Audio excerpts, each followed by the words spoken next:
We have H plus, F minus, that's our strong acid. Alkene attacks H plus, yeah. Mechanism going this way. Where are we going to leave cation, left or right? Cation on the left. Tertiary cation, right? What can attack it? We have no water, dry. The ethanol. What nucleophile do we have? F minus will never attack the cation in this class. That's why when we looked at certain acids, it was one of those that could be used. Ethanol? Ethanol, yes. An oxygen with a lone pair. Just like if it was water, it would be oxygen with a lone pair. These electrons attack cation. That gives, we got an ethyl, a methyl, and now an oxygen. One lone pair left. What's on the oxygen? A hydrogen, and what else? Hydrogen. An ethyl. Okay, I would draw the ethyl in probably line bond. And positive sign? Yes, it's also positive now. The only difference, it has an R group instead of a second H. Yes, there is a new H here.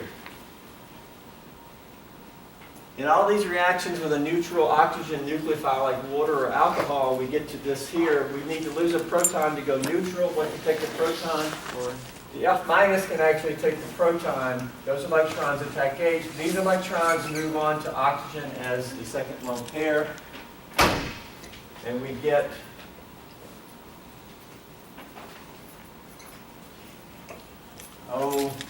ethyl, two lone pairs. And there you go. There is a new H there, right? New H. New H. That's the one we... There's our product. We've added ethanol to the alkene, and this is not an alcohol, but it's an ether. Because the oxygen has an R group. Makes it an ether, right? Instead of an OH. So it's the same as above, except it's just the use of an alcohol.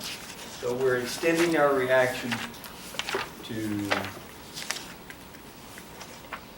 involve reaction with alcohols.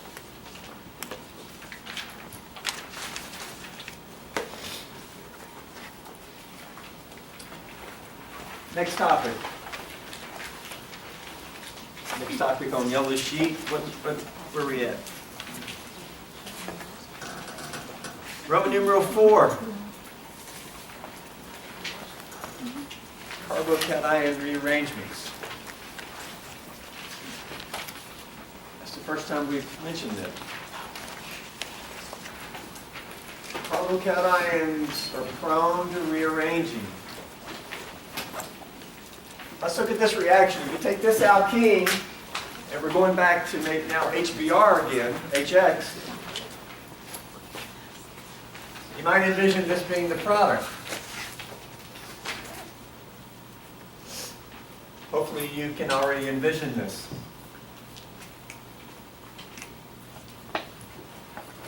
Carbo-cation. Where are we going to make carbo-cation at?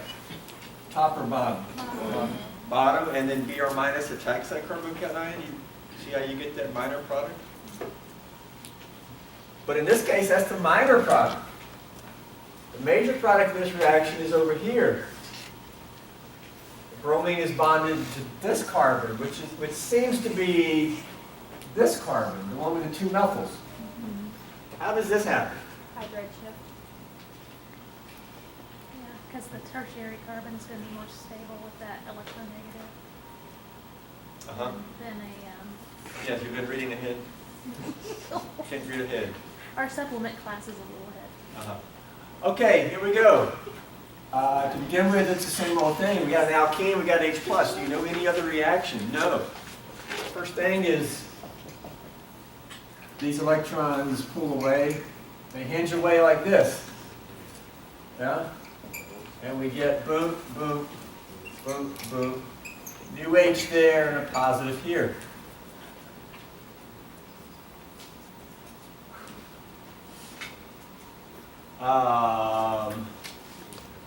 We got Br minus there. These electrons can attack here to get minor product. I'm not going to show that. Pretty straightforward.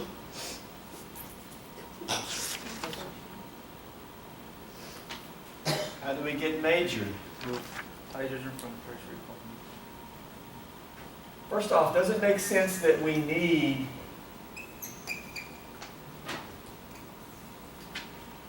that carbocation? If you had that carbocation, could you get the final product from there?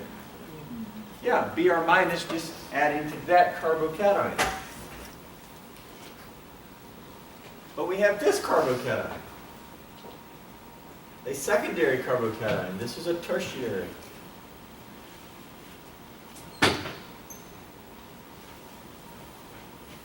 Well, we're only one step away from that.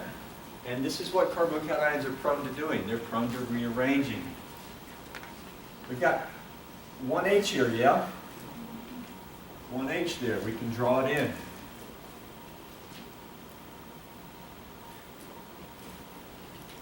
The carbon with the two methyls has one H. How many H's are on the carbon here? 0. Or here? 0. The answer is the same. No H here. It's gone. Over here, the secondary carbon that's a carbocation here. How many H's here? 2. 1. One. There's one there. There's one here. One. How many there now? 2. That's a neutral carbon. It better be 2. It looks like one H has moved from here to here. Indeed, that's what's happened. This H and this electrons has shifted over.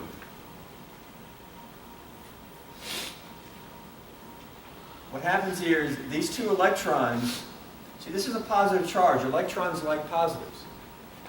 These two electrons actually break free from this carbon. We're going to take them and pull them away and move them over there.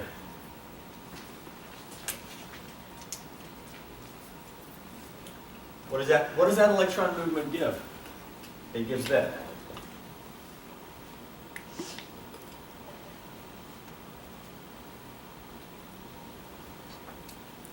Now you got to see that there's one H here, but there's now 2 here. Okay? I could draw it in, but if I draw it in, then I have to try to explain this, et cetera, that there's 2 there. But I will draw it in, I reckon. That H is now here. But then what about this one? Yeah, well, it's there too. I mean, there's 3 there now, where we started with, okay? Here's the type of question I'll get when I do this. Why did this H move from there to there? It didn't. I'm drawing it in them separately. I drew it in here, but I didn't draw it there. I didn't draw that one, but that was drawn there. I don't know how to do it. Unless you look and see what's going on. And I drew in this H because that's the new one. I drew in this H because it's sort of the new one now. This one, the one we was working with.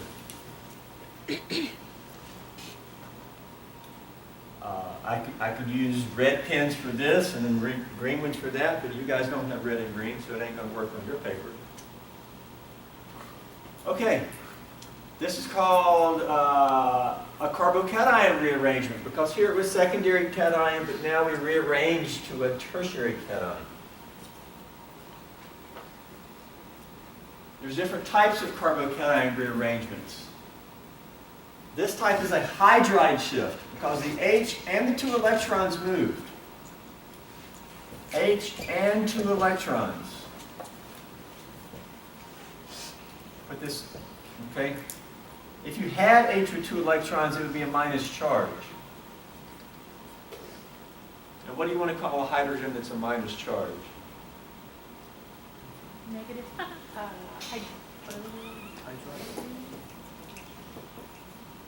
Hydride. Shift. What do you call a bromine that's a negative charge? Bromide. Chlorine, chloride, hydrogen, hydride. It's an anion. That's essentially what shifted, H2 electron. Can this happen? I'm a hydrogen bonded to you. Okay? You're a tertiary carbon. You're a cation over here. You're cation. Okay? I'm a hydrogen. You're tertiary. You're only secondary. You're a cation. Ooh, cation. Sorry, I'm leaving, and I move over here and bond to you. I left you. I left you. Why did I leave you? Because you're able to handle the positive better. You're tertiary. These electrons become attracted, and the system, what happens? It breaks away. Is there more fine details than what we're doing? Probably.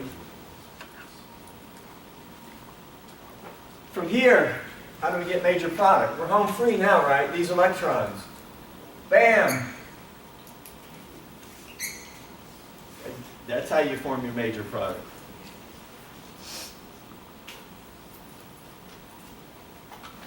Yes, the new H is there. Overall, we've added HBr to the compound, but we also had a hydride shift. There we go. Let's look at the one below. One below, we're back to hydration of an alkene. We got this alkene here. Where are we going to leave cation, top or bottom? Bottom. And if water attacks the cation here, we would end up with this product after we lose a hydrogen from the oxygen. But that's the minor product here. The major product has the OH bonded here, it looks like. But hold on.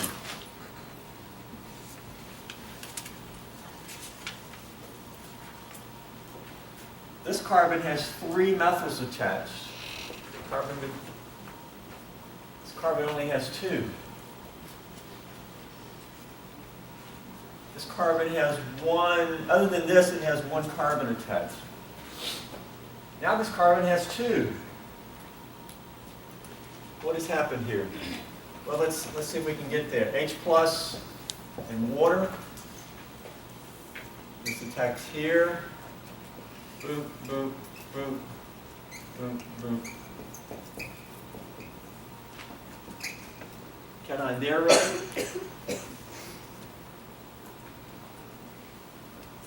If water attacked here, we could get the minor product. How do we get the major product then? Instead of a hydrogen shifting over, what is shifted over? A methyl group has shifted. More generically known as an alkyl group.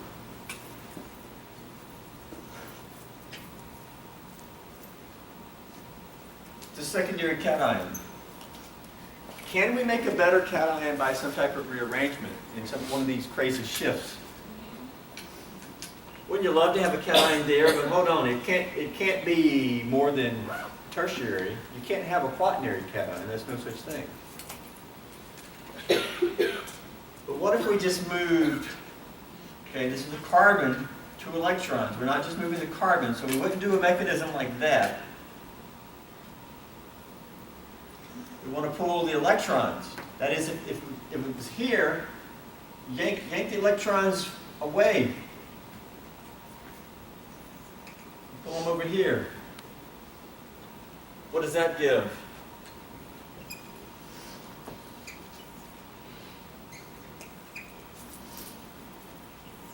We don't have that.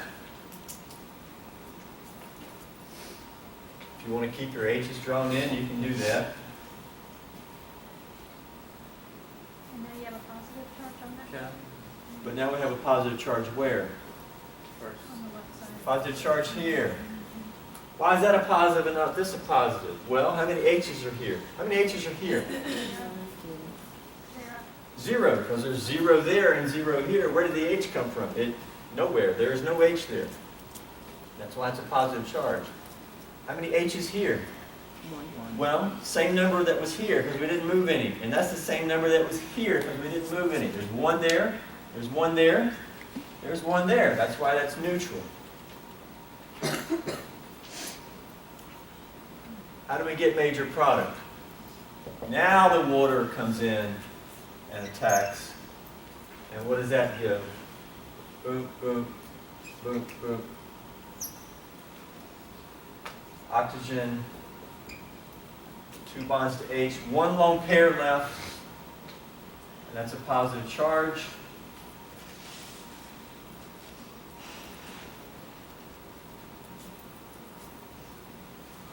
How do we get final product? We need to remove an H and go neutral. There's no anion shown here. This is very generic. If there was an anion, we could use the anion. So I'm going to use water to these electrons take the H, these electrons stay behind. That's going to give that plus what? Acid reformed.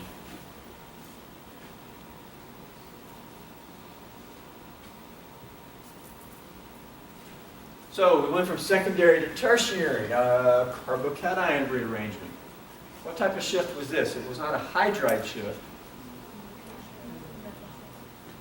A methyl shift. More generically, an alkyl shift. Now it was the carbon and the electrons, and so we could call it a carbanion shift.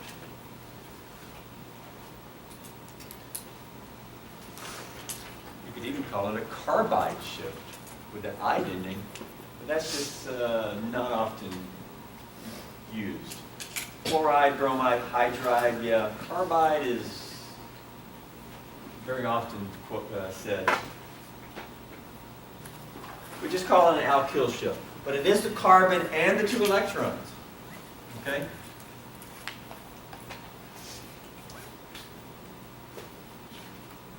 This is what carbocations do. They're prone to rearranging. If you can get a better one, would we ever expect this hydride to shift here and make the cation there?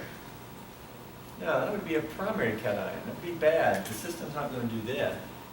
It's going to go downhill.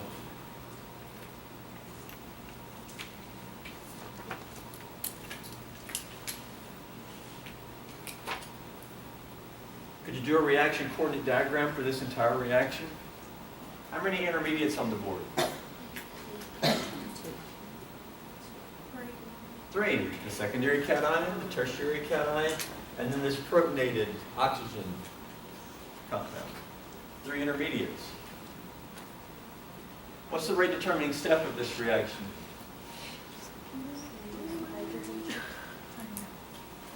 Rate determining step typically is forming your initial carbocation.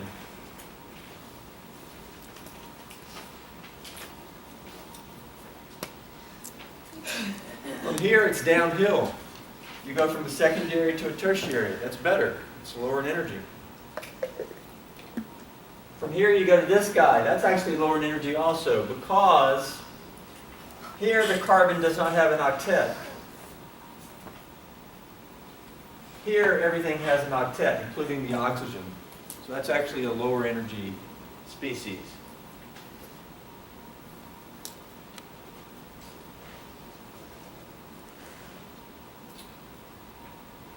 Questions?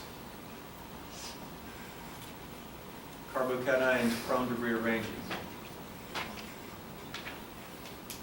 If we can rearrange, that's typically the best thing to do, and that's going to be the predicted product.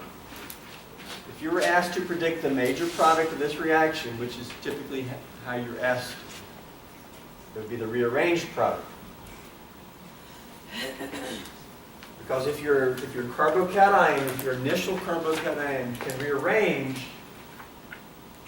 then that's what you want to do. That would be your prediction.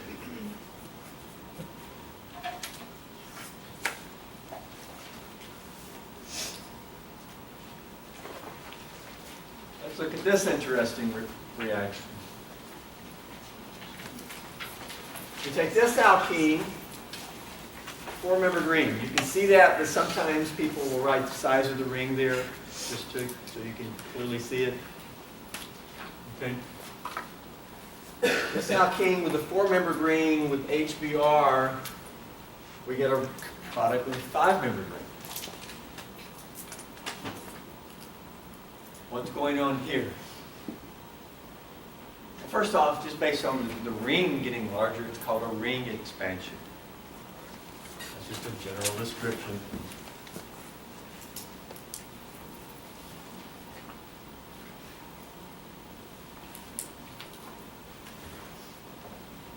Mechanism. Well, what do you know? We have this hydrocarbon, and then we have an alkene, we have HBr. Do you know any reactivity? Again, you guys only know one reaction so far. It's alkenes with H+. Can you do that? Yes. H+. Where are we going to leave cation? Top or bottom? On the bottom, secondary, not primary. So this hinges this way. Okay? It comes out and attacks, and that gives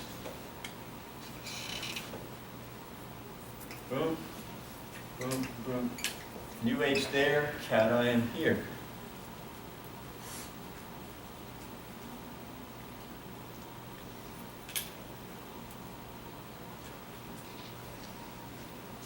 Now the bromide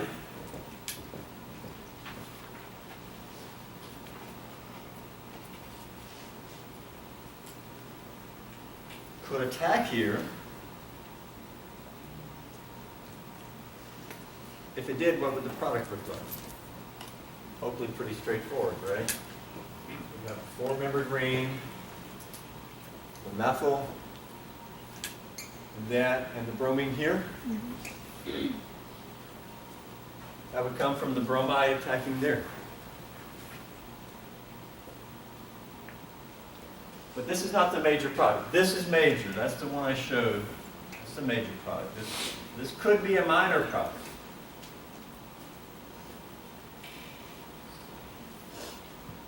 How do we get the major? Alkyl.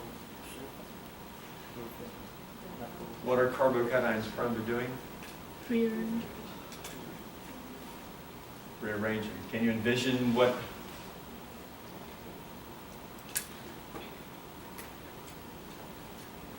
By the way, we can sort of go over here and maybe back up and say,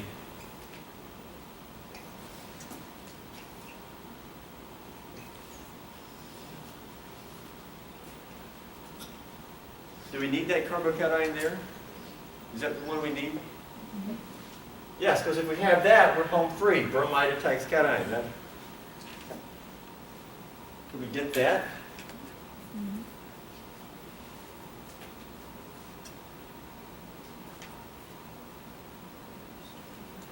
First off, I think this actually may cause some distraction there because unless you want to draw it over there, that H is there. That carbon has 3 H's on it. So is that, the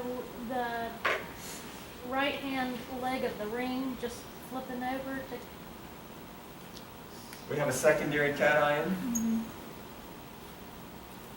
Can we get a tertiary anyhow? This carbon here has lots of substituents, carbon substituents. It actually has 4. We can't make a cation there, but we could have a cation there if only 3 things were attached. That means one thing has to move maybe over here, and we can envision. What about this methyl? What if this methyl moved over? Well, let's see. What if it broke free and moved over here? What would that give?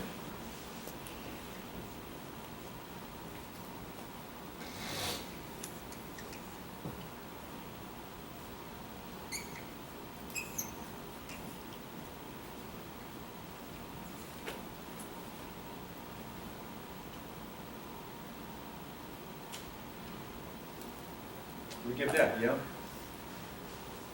You got to be able to see that. That is, the 4-membered ring would still be 4. We just move a methyl. Just move it, bond it here. But that ain't what we need.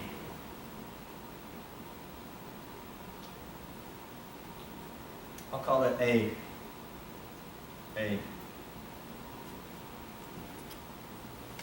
Well, so does that bond moving over? What about this bond? That is, what if it broke free and moved over? Just like this. This broke free and moved over. What if this breaks free and moves over? So let's break it free and move it over. Call that B. What does the B movement give? Dad? We can confirm that by maybe redrawing it just like this. Let's see. I have a four-membered ring.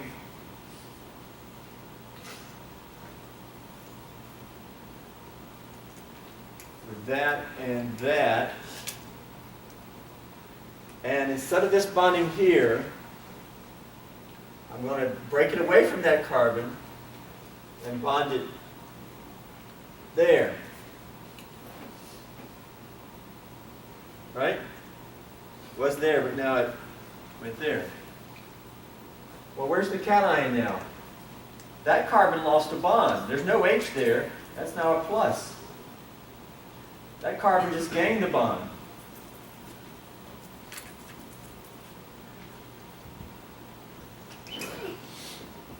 These are the same thing. Do you see that? You see the five-membered ring? It's a five-membered ring, two methyls next to each other, and one of them's a carbocation. Five-membered ring, two methyls next to it. Everybody see it? So we're only one step to get to that. This bond breaks away. That is, here's the four-membered ring. Okay? Four-membered ring here. I break away. Now we're a five-membered ring. Because I expanded. I brought you into the ring, right? I broke away and bonded over here, and now we have a five-membered ring. It's called a ring expansion. Ring expansion. Could A have happened? Sure, that would have been just a methyl shift or an alkyl shift.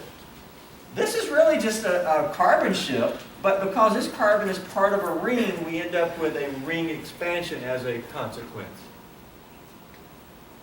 I'm telling you that that's the major product. So B must have been preferred. Yes. Why is that preferred? The reason is we went from a four-membered ring to a five-membered ring. Well, there's multiple reasons. First off, we went from secondary to what? Tertiary. Yes, you could say we went to a better cation. But we also went to a better ring size. Remember your 3 and 4 member rings have ring strength? That's a 90-degree bond angle, but it don't want to be 90 degrees. What's your best size rings? 5 and 6 are your better size rings. So this also leads to a better size ring. This is a better cation. From here, we're home free. Bromide attacks cation, and boom.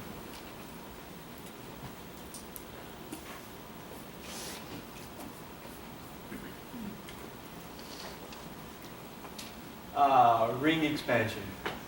Okay, by the way, we do have stereochemistry in such products. We're not looking at the stereochemistry that closely right now. I do want to kind of go back and look at some stereochemistry. Below is another rearrangement, but here we went from a 7 to a 6. So this could be called a ring contraction. And this involves hydration conditions. It's not a simple hydration, but it looks like some type of rearrangement going on. Try a mechanism on your own. We'll look at it next time. What does the mechanism involve? Showing all electron movement, every step, every intermediate, like we've been doing. Please read, if you have not already, the information about mechanisms in the yellow handout. Try the one below. Carbo-cation rearrangements.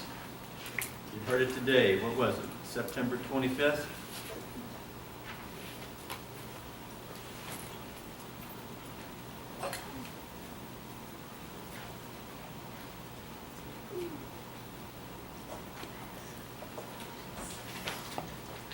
Let's look back a couple of pages.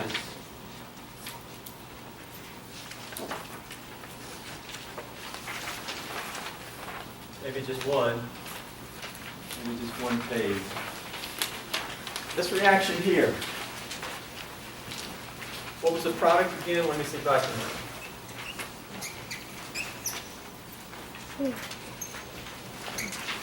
Good job. Was that the product? Yep.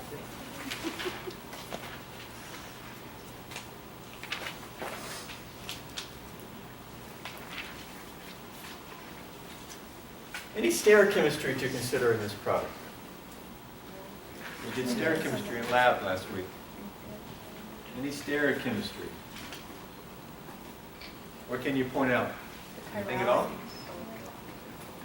Chiral carbon? Yeah, it has a chiral carbon. Since it has a chiral carbon, what can you next talk about or say is possible? What can be discussed here? Possibility of I said R.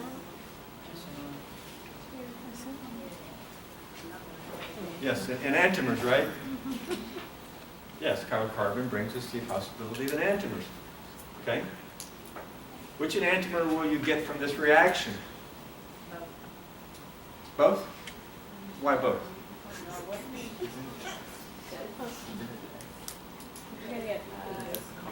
Why not you? Because this is the struggle sometimes. Which?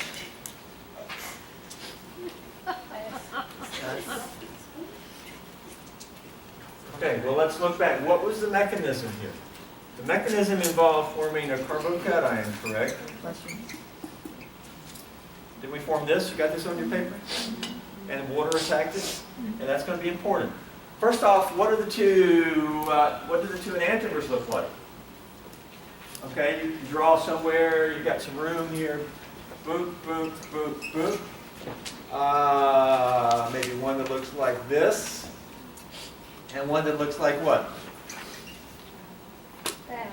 I could show them mirroring each other, but I usually do it like this, yeah? Can we do it like this? Are these mirror images? Or are they the same? You got to know that. Yeah, they're mirror images.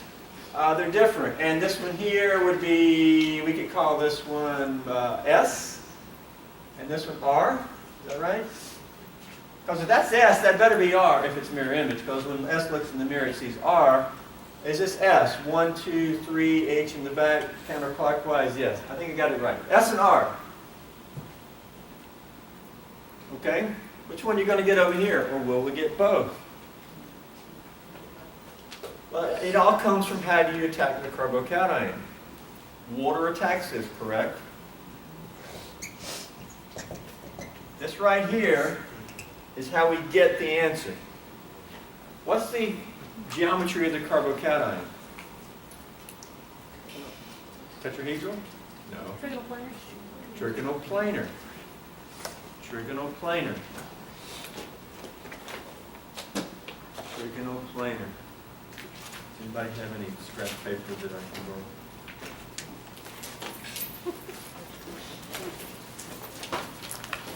Need to make a trigonal planar. Thank you. Thank you. Oh, yeah. Trigonal planar. Like a planar, like a piece of paper, plane, got a plane. And it's a cation, right? It's a planar cation. There you go, planar cation. How does the water attack it? It either attacks it it attacks the face. It either attacks boom, or it attacks boom. Either side. Okay? I'm out here swimming, okay? You all are water. I'm a cation. Okay? You attack me. Oh, from that side. Oh, you attack me. Oh, you came from the other side. Okay. And if I went all through here, it would be 50-50 after you do it a billion times. You know, flip a coin a billion times, you're going to get 50-50. Okay? Both sides. The cation. Now here's the cation. If you attack it from here, the resulting bond is going to be forward because you attacked here. Bond would be forward. Now it would have an H here until you lost it, but it would be forward. How do you get to one where the OH is back? From the back. You attack from the back. Okay? The answer is you get both. Because you have a plane, and you can attack the plane from either side. You get both. All right? Stereochemistry. Both enantiomers in a 50-50 mix.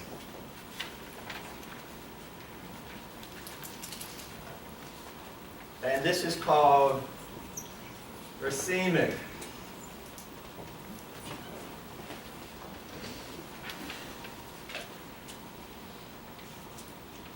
What does racemic mean? That would occur in 50 portion. What does racemic mean? It means both enantiomers in a 50-50 mix. That's what racemic means. The outcome here would be racemic.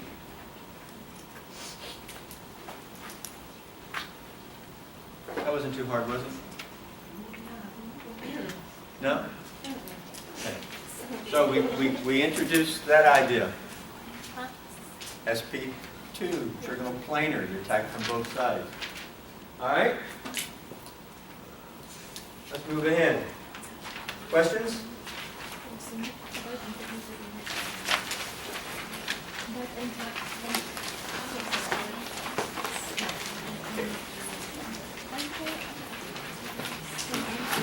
Now here's where you guys sort of somehow, I don't know what happens between here and the next one, but next time you attack a planar carbocation, how are you going to attack it?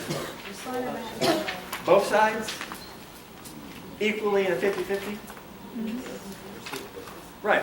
What I don't get is next time you guys do it, you guys want to do it any other way. I'm going to attack it only this way. And I'm like, no.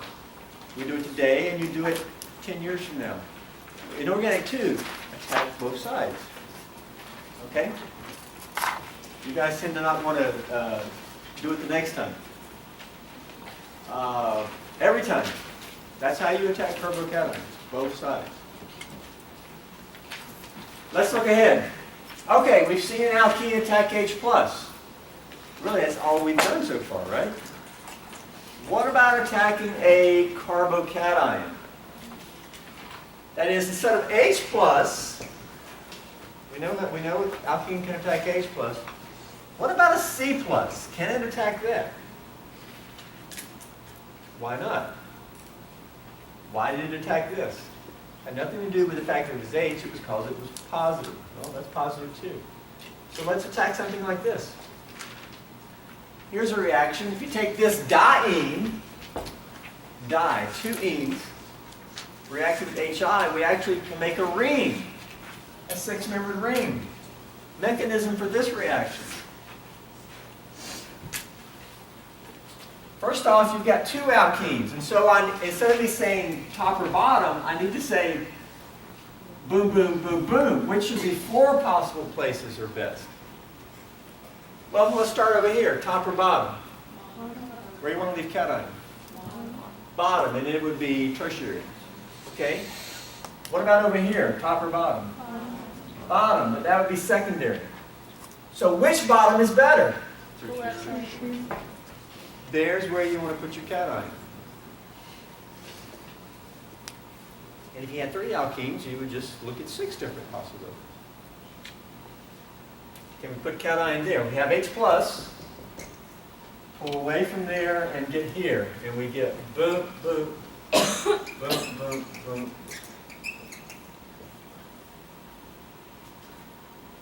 UH there, positive here. So they won't ever simultaneously, like since one iodide is going to attack one end and one the other end simultaneously? Possibly. But not one. Well, possibly. That's why every time we give a reaction, we typically going to say this is the major product. Could something else be forming in this reaction? Possibly. When you do your hydration and overboarding in lab this week, could something form other than the shown two products? Remember when I said what's in the flask at the end? Well, it could be some other product they formed.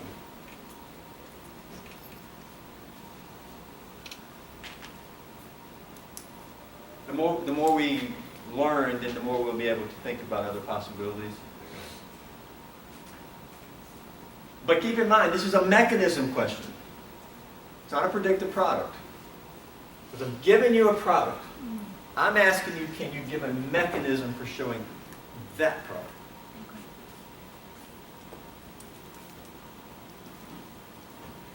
How do you like my first step so far? Would anybody do a different first step?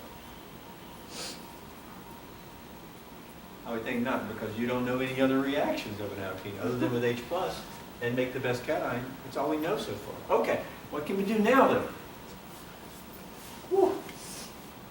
Got to make a ring. I got a tertiary cation. Well, what do you think about rearrangements of a tertiary carbocation? Do you think they want to rearrange? If you remember the previous examples, we went from like a primary or secondary and it rearranged to a better one. I don't think this is going to rearrange. It's nothing that would be better. How do we get product? Well, we can use this strategy where we go over here and say, I would love to have that cation. If you can get to that cation, are we home free from there? I can get home from there. Really the question is now is, how do I go from here to there? Is it one mechanistic step, or maybe is it a couple? Well, let me show you something. Let me redraw this. We do have this other alkene over here. We got a plus. Do alkenes like to attack pluses? Yes, that's what it did just here. That's a carbon plus. Can an alkene attack a carbon plus? Yes, I just explained that to you. The next step is this alkene attacks the plus. But it's going to be internal. And that's going to be called intramolecular. Let me redraw this. There's our cation.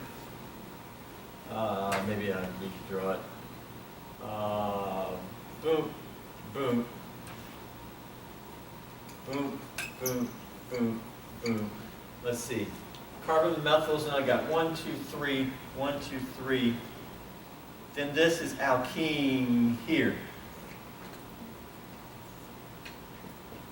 That's the same thing, it's just turned a little bit, get closer together. Okay? Rotation of bonds. Look at here. These electrons can attack this plus. When we do that, are we going to leave cation at top or bottom? Bottom.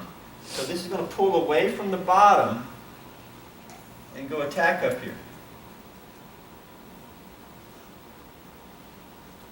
So let me ask you, which carbon of the alkene is really bonding to this carbon? Which carbon is bonding, the top or the bottom?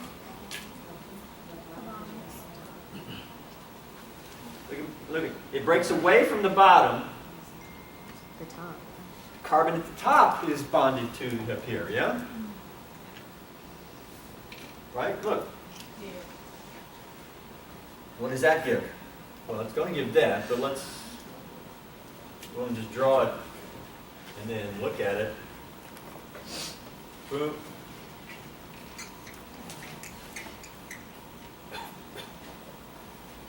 Here. Which bond did we just make? Right there. Because these electrons used to be here, but they hinged up, and now we have this new bond. Where's the cation at? Well, we asked the question over here, we're going to make cation on top or bottom? Bottom. Bottom. There. So this gives this. This gives this, but that is the same as we drew over there, right? You can easily see that. It's drawn the same way. And then how do we get home? I minus Bam, those electrons add the cation and make that bond. So what did we do here? After we made our initial cation, we did had a intramolecular attack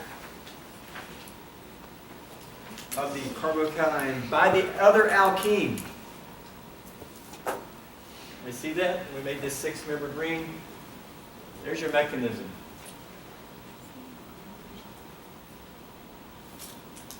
Questions about that one? I have a question. So during this mechanism, do we have to show the funky bit in? Okay, so. when No, I- you don't have to. I'm showing it to help I'll make sure. hope you it's see it. I could have did something like this. Would you have seen the 6-member ring forming boom from that? You would. I feel like I need to show it. Yeah, if I agree. Show it more like this so we can see the 6-member ring forming. Okay. Or do you like just this big loopy arrow here? Okay. There we go. Let's look at what's at the bottom. How about our outline? How are we doing on it? Ring forming reactions, that's where we're at. Number 5. Alkene attacking cation within the same molecule. That's what we just did. Within the same intramolecular.